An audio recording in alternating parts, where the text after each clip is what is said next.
வணக்கம். வாங்க இன்றைக்கி நம்ம சௌச்சௌ வச்சு சட்னி எப்படி பண்ணுறதுன்னு பார்க்கலாம். சௌச்சௌ உடம்புக்கு ரொம்ப நல்லது, அது நீர் காயும் கூட, இந்த வெயிலுக்கு ரொம்ப நல்லது. நீங்களும் செஞ்சு சாப்பிட்டு பாருங்கள். அதுக்கு ஒரு சட்டி அடுப்பில் வச்சு ஒரு 2 ஸ்பூன் கடலைப்பருப்பு, 2 ஸ்பூன் கருப்பு உளுந்து, ஒரு 5 காஞ்ச மிளகாய் போட்டு நல்லா வறுத்துக்கலாம். ஒரு 6-7 பல் பூண்டு உரித்து வச்சுருக்கேன், அதையும் போட்டு நல்லா வதக்கிட்டு, ஒரு பெரிய வெங்காயம் அரிஞ்சு வச்சுருக்கேன், அதுவும் போட்டு நல்லா வதக்கிக்கலாம். 2 தக்காளி பழம் அரிஞ்சு வச்சுருக்கேன்.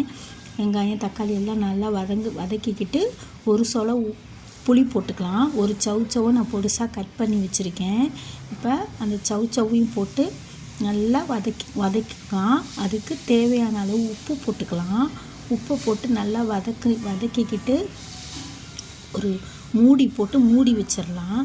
ஒரு 5 நிமிஷம் நல்லா அது வெந்தால் தான், கருவேப்பிலை கொஞ்சம் போட்டுக்கிறேன், நல்லா வெந்தால் தான் உங்களுக்கு பச்சை வாடை போகும். பச்சை வாடை போனால் தான் சட்னி நல்லா டேஸ்ட்டாக இருக்கும். அதுக்கப்புறம் வெந்ததுக்கப்புறம் நம்ம அதை ஆற வச்சுட்டு மிக்ஸி ஜாரில் அரைச்சிட்டு வந்துடலாம். அரைச்சிட்டு வந்துட்டு அதுக்கப்புறம் எப்போதும் நம்ம கடுகு, உளுந்தம்பருப்பு, பெருங்காயம், கருவேப்பிலை போட்டு தாளிப்போம்ல, அந்த மாதிரி தாளித்து போட்டுட்டு சட்னி நீங்களும் செஞ்சு சாப்பிடுங்க. எங்கள் சேனல் பிடிச்சிருந்தா லைக் பண்ணுங்கள், ஷேர் பண்ணுங்கள், சப்ஸ்கிரைப் பண்ணுங்கள். தேங்க்ஸ் ஃபார் வாட்சிங்.